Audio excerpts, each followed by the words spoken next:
Assalamualaikum warahmatullahi wabarakatuh.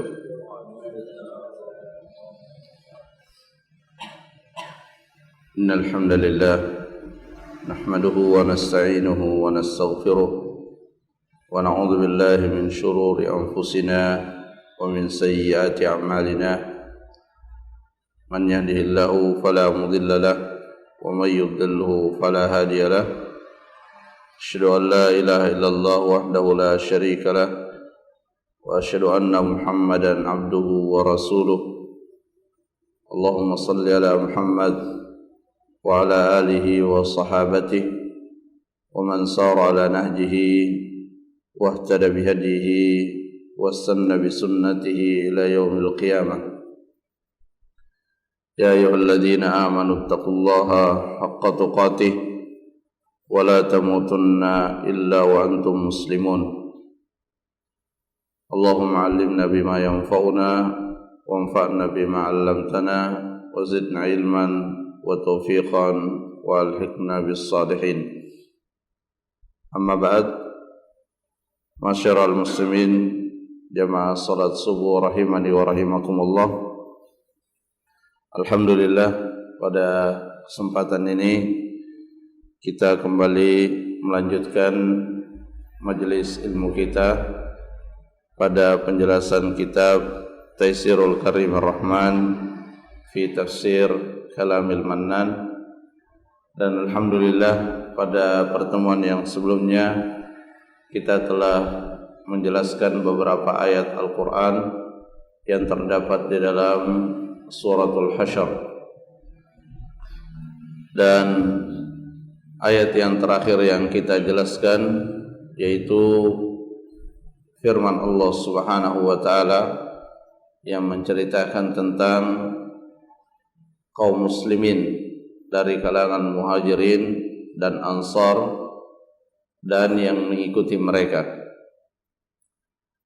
Dan di bagian akhir di sana disebutkan bahwa salah satu ciri daripada orang-orang beriman di mana mereka saling mendoakan dalam kebaikan, dan mereka juga berdoa, orang-orang beriman berdoa agar tidak tersimpan di dalam hati-hati mereka kebencian terhadap para pendahulunya dari orang-orang beriman, terutama dari kalangan para sahabat Nabi sallallahu alaihi wasallam. Dan ini yang kemudian menjadi dalil dari Al-Imam Malik rahimahullah ketika beliau menjelaskan tentang kufurnya orang-orang yang mencela dan mencaci maki para sahabat Nabi sallallahu alaihi wasallam. Ya, karena ketika seseorang itu beriman, maka diantara bukti nyata daripada keimanannya adalah mencintai orang-orang yang dicintai oleh Allah Azza wa Jalla. Dan tidak diragukan bahwa manusia yang paling dicintai oleh Allah setelah para nabi itu adalah para sahabat-sahabat Rasulullah SAW. Sehingga menjadi sangat bertentangan antara keimanan yang diakui dengan kebencian kepada orang yang dicintai oleh Allah Subhanahu wa taala. Sehingga kalau kita perhatikan di dalam ayat-ayat Al-Quran, maka kita akan temukan bahwa mereka yang membenci para sahabat itu adalah dari kalangan munafikun. Ya, pada zaman Nabi SAW, mereka yang dikenal sangat benci kepada para sahabat itu berasal dari orang-orang munafik. Dan seperti disebutkan di dalam kisah yang melatar belakangi turunnya surah At-Taubah, ya, pada ayat wala in sa'altahum la yaqulunna innama kunna nakhudhu wa nal'ab, didapati bahwa sebab turunnya ayat ini adalah perkataan seorang dari kalangan munafik, di mana ia mengatakan ma ra'ayna arghaba butunan wala aghdaba alsinan wala ajban inda liqa'il adu min qurra'ina. Ya, kata mereka, tidak ada yang pernah kami lihat lebih sangat dusta ucapannya, sangat kuat makannya, dan sangat pengecut ketika bertemu musuh seperti Rasulullah dan para sahabat-sahabatnya. Jadi mereka mengejek Rasulullah dan para sahabat sebagai orang yang pendusta, pengecut, dan kuat makan. Dan ini dilakukan oleh orang-orang munafik. Jamaah rahimakumullah.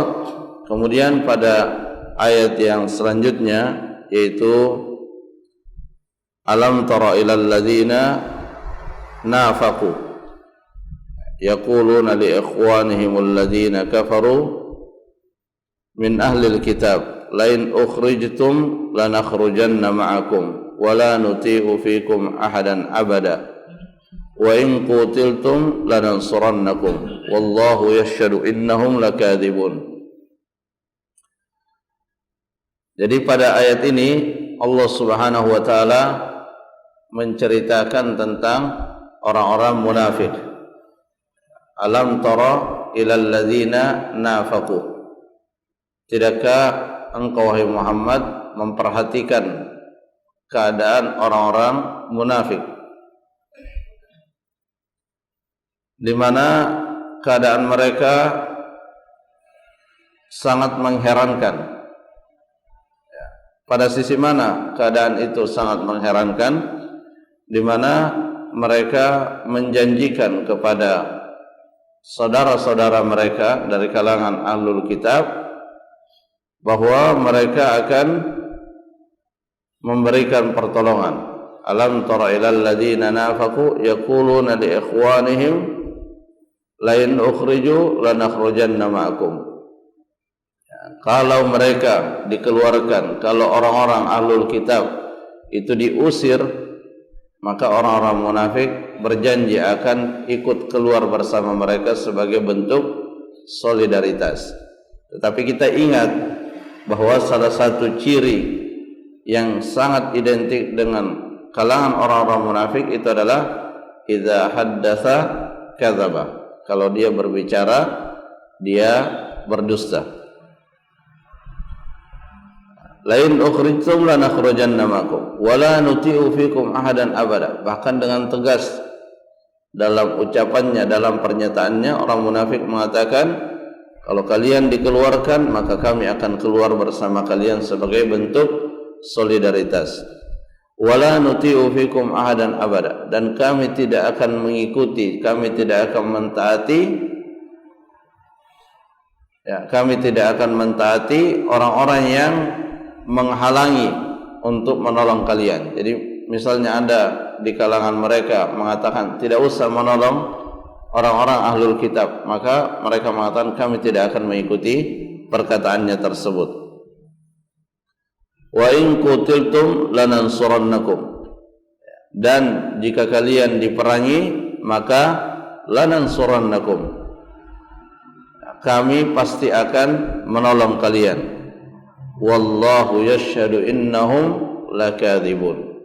Dan Allah mempersaksikan bahwa mereka itu orang-orang munafik lakadzibun, mereka berdusta. Ini satu realita dan keadaan yang Allah Subhanahu wa taala ceritakan kepada kita, bahwa di tengah kehidupan kaum muslimin itu ada orang yang seperti ini keadaannya. Hanya saja kita tidak bisa mengetahui secara pasti. Kita tidak bisa mengetahui secara pasti karena kemunafikan ini erat kaitannya dengan apa yang tersembunyi di dalam hati. Ciri-cirinya ada, tetapi memastikan itu adalah sesuatu yang sangat sulit. Karenanya kalangan para sahabat sekalipun itu tidak mengetahui secara pasti orang-orang munafik di antara mereka, kecuali yang memang sudah sangat dikenal dan Nabi menyampaikannya bahwa dia adalah orang munafik. Dan Nabi SAW memperlakukan mereka layaknya kaum muslimin yang lain. Karenanya ketika Nabi SAW pulang dari suatu peperangan, maka beliau biasanya duduk di masjid setelah sholat dan menerima alasan dan uzur yang disampaikan oleh orang-orang yang tidak ikut berperang. Di dalam surat Taubah disebutkan ya'tadiruna ilaikum, ya, mereka menyampaikan uzur dan alasan mereka kepada Nabi SAW, dan Nabi menerima uzur mereka dan juga memohon ampunkan untuk mereka, ya, memperlakukan sebagaimana apa yang nampak pada diri-diri mereka. Jamaah rahimakumullah, dari apa yang Allah kisahkan tentang keadaan orang-orang munafik ini, Syekh Sa'di rahimahullah mengatakan, fi hadzal wa'di alladzi gharru bihi ikhwanahum, pada janji ini, pada janji yang disampaikan oleh orang-orang munafik yang dengannya mereka mengelabui orang-orang ahlul kitab, wala yastaghfiru hadza alaihim fa innal kadhiba wasfuhum, dan ini bukan sesuatu yang mereka anggap sesuatu yang tabu, berdusta, ya, berdusta adalah suatu hal yang sudah menjadi sifat identik mereka, ya, al-kadhib wal ghurur wal khida' wan nifaq wal jubun yashabuhum. Jadi kedustaan, kemudian mengelabui, menipu, itu adalah hal yang sangat identik dengan orang-orang munafik. Dan Allah Subhanahu wa taala menceritakan hal ini kepada kita semua, pertama sebagai peringatan jangan sampai kita memiliki ciri-ciri tersebut, dan yang kedua sebagai peringatan ketika kita berinteraksi dengan manusia yang memiliki ciri seperti itu. Jadi Nabi sallallahu alaihi wasallam adalah sosok yang sangat sempurna dalam urusan bagaimana berinteraksi dengan manusia. Karena di zaman beliau semua tipikal manusia secara garis besar itu ada di sekitar beliau. Ada orang-orang musyriknya, ada orang-orang ahlul kitabnya, kemudian ada orang-orang munafiknya. Sehingga dalam urusan bagaimana interaksi terbaik kita dengan manusia, maka kaum muslimin sangat tercukupi rujukannya, yaitu Nabi sallallahu alaihi wasallam. Sehingga kita tidak membutuhkan rujukan-rujukan yang lain, karena Nabi kita, Nabi Muhammad sallallahu alaihi wasallam, telah memberikan petunjuk kepada kita, dan kita sebagai seorang muslim sangat meyakini bahwa sebaik-baik petunjuk itu adalah petunjuk yang datangnya dari Rasulullah sallallahu alaihi wasallam. Dan apa yang terjadi, ini janjinya, ya, janjinya orang-orang munafik akan menolong, akan ikut keluar bersama mereka. Tapi ini baru janji. Apa yang terjadi di kemudian hari persis sebagaimana yang dikatakan oleh Allah Subhanahu wa taala, wallahu yashhadu innahum lakadzibun. Dan Allah mempersaksikan bahwa mereka itu berdusta. Karenanya ketika orang-orang Yahudi dikeluarkan dari kota Madinah, ya, yang terjadi adalah orang munafik tidak ikut keluar bersama mereka. Ketika orang Yahudi diperangi, mereka juga tidak ikut membantu mereka. Kenapa demikian? Tidak lain karena mereka itu memiliki rasa takut yang besar kepada sesama manusia. Ya, makanya di ayat yang selanjutnya disebutkan la antum asyaddu rahbatan fi sudurihim min Allah. Kalian itu wahai orang-orang beriman itu lebih ditakuti oleh orang-orang munafik daripada Allah Subhanahu wa taala. Dan kemunafikan itu muncul karena rasa takut itu. Jadi waktu di Mekah itu belum ada orang-orang munafik. Di Madinah orang-orang munafik mulai muncul itu ketika Nabi sallallahu alaihi wasallam menang di dalam perang Badar. Karena kemenangan itu menunjukkan bahwa kaum muslimin adalah kelompok yang memiliki kekuatan yang ditakuti. Sehingga di Madinah ada sekelompok manusia yang asalnya dia kafir, tetapi dia takut kalau tetap menampakkan kekafirannya, takut akan diperangi. Kemudian takut hartanya tidak terjaga, takut jiwanya tidak terjaga, hartanya tidak terjaga. Nah, bagaimana caranya supaya jiwanya terjaga, hartanya terjaga? Mereka menampakkan layaknya sebagai orang-orang yang beriman. Ya, karena mereka dalam banyak hal mereka bersama dengan kaum muslimin. Salat mereka ikut, ya, bahkan berperang mereka juga berangkat, meskipun di pertengahan jalan selalu kembali. Ya, jadi tidak sampai di medan pertempuran. Seperti misalnya di perang Tabuk, ya, di perang Tabuk ada 30.000 pasukan yang berangkat, tetapi di pertengahan jalan mereka kembali. Sampai-sampai pada hari sejarah mengatakan kita sulit untuk membedakan mana yang lebih banyak, yang terus melanjutkan perjalanan ke Tabuk untuk berjihad atau yang kembali. Saking banyaknya yang kembali. La antum ashaddu rahbatan fi sudurihim minallah. Ya, jadi mereka lebih takut kepada manusia daripada kepada Allah Subhanahu wa taala. Di ayat di surah An-Nisa kalau tidak salah, Allah mengatakan yastakhfuna minan nas wa la yastakhfuna minallah. Mereka bersembunyi dari pengawasan manusia karena dia lebih takut dari pengawasan manusia. Wa la yastakhfuna minallah. Dan dia tidak bersembunyi dari pengawasan Allah. Jadi kalau ada manusia yang melihat, maka dia melakukan kebaikan, menghindari keburukan. Tetapi kalau tidak ada manusia yang melihat, maka dia mengabaikan semua itu, seolah-olah tidak ada aturan baginya antara halal dengan haram. Padahal di saat seseorang tidak terawasi oleh sesamanya, Allah tetap mengawasinya. Dzalika bi annahum qaumul la yafqahun. Itu semua disebabkan karena mereka adalah orang-orang yang tidak mengerti. La yafqahun, la ya'rifuna haqa'iqal asya.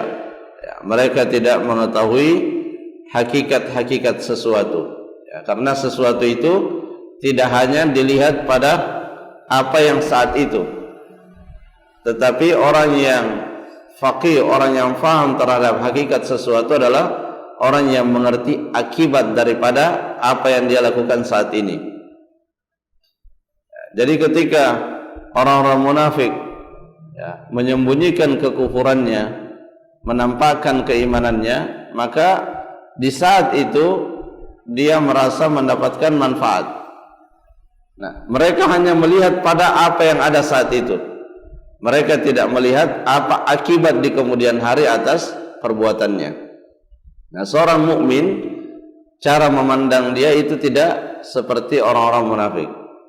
Seorang mukmin itu selalu melihat apa akibat dari apa yang ia lakukan saat ini. Jadi bisa saja seseorang melakukan suatu perbuatan untuk saat itu mendatangkan maslahat bagi dia, tetapi untuk akibat akhiratnya mendatangkan mudarat. Bagi orang beriman lebih memprioritaskan selamat di akhirat daripada kemaslahatan duniawi yang hanya sesaat. Tetapi bagi orang munafik tidak demikian. Mereka lebih memprioritaskan apa yang ada di dunia daripada akibat yang akan menimpa mereka di akhirat. Makanya Allah mengatakan dzalika bi annahum qaumul la yafqahun.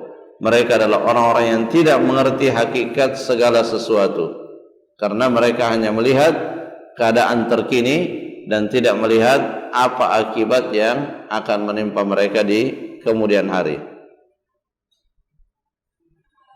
Dan termasuk juga di antara bentuk la yafqahun adalah an yakuna khauful khaliq wa raja'uhu wa mahabbatuhu. Ya, jadi orang-orang munafik itu menomorsekiankan rasa takut mereka kepada Allah dan lebih mendahulukan rasa takut mereka kepada manusia. Sedangkan bagi orang beriman yang mengerti itu adalah menjadikan Al-Khaliq, Allah Subhanahu wa taala, rasa takut mereka kepada Allah dan rasa berharap mereka kepada Allah, rasa cinta mereka kepada Allah muqaddamah, lebih didahulukan ala ghairiha, lebih didahulukan daripada yang selainnya. Itu adalah ciri daripada orang beriman. Jadi Allah Subhanahu wa taala di dalam Al-Qur'an kadang menceritakan ciri orang-orang yang terbaik untuk kita ikuti, dan kadang juga menceritakan ciri orang-orang yang tercela supaya kita menjauhinya. Kemudian Allah Subhanahu wa taala berfirman, la yuqatilunakum jami'an illa fi quran muhassanatin aw min wara'i judur. Bahwasanya orang-orang munafik, orang-orang munafik itu tidak akan bertahan, berperang bersama kaum muslimin. Wala ya'zimun, dan tidak bersemangat untuk mengikuti, sebagaimana di dalam ibadah-ibadah yang lain. Dalam ibadah-ibadah yang lain seperti yang disebutkan dalam beberapa hadis, salat subuh dan salat isya, mereka tidak akan kuat bertahan untuk melaksanakan dua salat itu pada zaman itu. Kenapa? Karena pada masa itu pelaksanaan salat subuh dan salat isya itu dilakukan di malam hari, di mana tidak ada yang melihat karena gelap. Sementara mereka beribadah tujuannya hanya sekedar untuk dilihat, supaya orang terkesan bahwa mereka memang orang-orang yang beriman, mereka memang orang Islam. Nah, karena di waktu subuh dan isya pada waktu itu gelap sehingga mereka tidak terlihat, maka hilang motivasinya untuk datang ke masjid melaksanakan salat. Karena mereka menganggap kalau ke masjid siapa juga yang melihat, sementara tujuannya hanya sebatas supaya dilihat.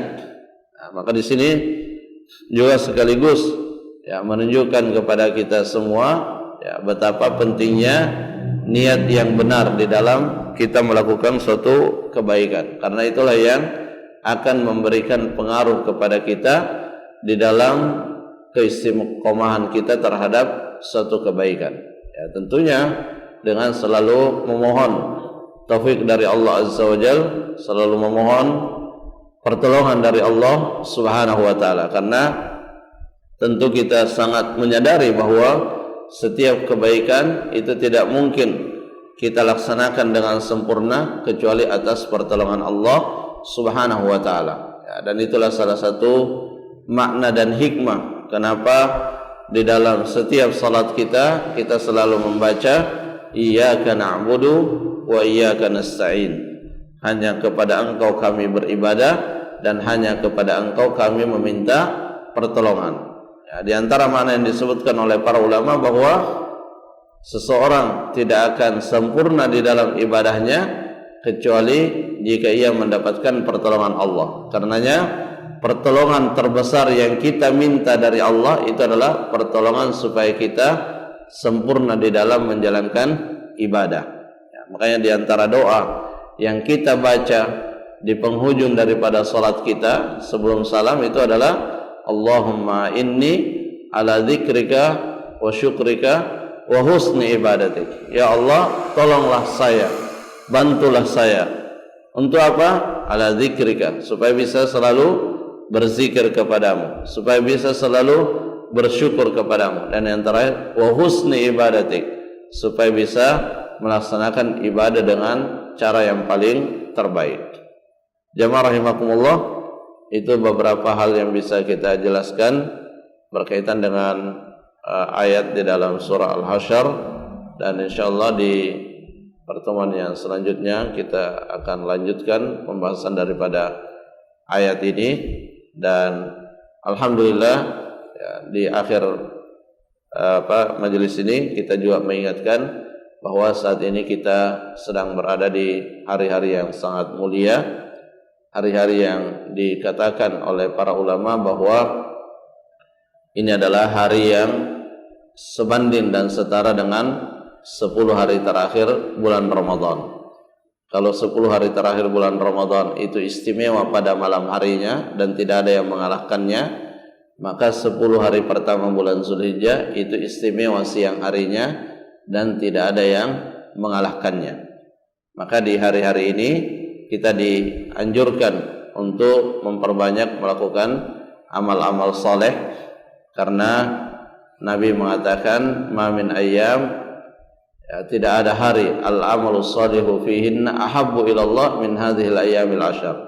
Tidak ada hari-hari di mana amal saleh di dalamnya sangat dicintai oleh Allah selain daripada amal saleh yang kita kerjakan di 10 hari yang terakhir. Mungkin di luar daripada 10 hari ini kita mengabaikan beberapa amalan-amalan, maka kita upayakan di 10 hari yang pertama ini kita upayakan dapat mewujudkan amal-amal kebaikan, ya, seperti misalnya kita berpuasa atau kita berinfak, bersedekah, menyambung silaturahim, ya, ada hubungan kekerabatan yang terputus, maka ini adalah momen yang sangat baik untuk kita menyambungnya, ya, dan segala bentuk kebaikan kita upayakan dapat kita wujudkan, dan puncaknya nanti adalah pada saat kita melaksanakan puasa Arafah dan juga melaksanakan ibadah Idul Kurban, ya, melaksanakan kurban.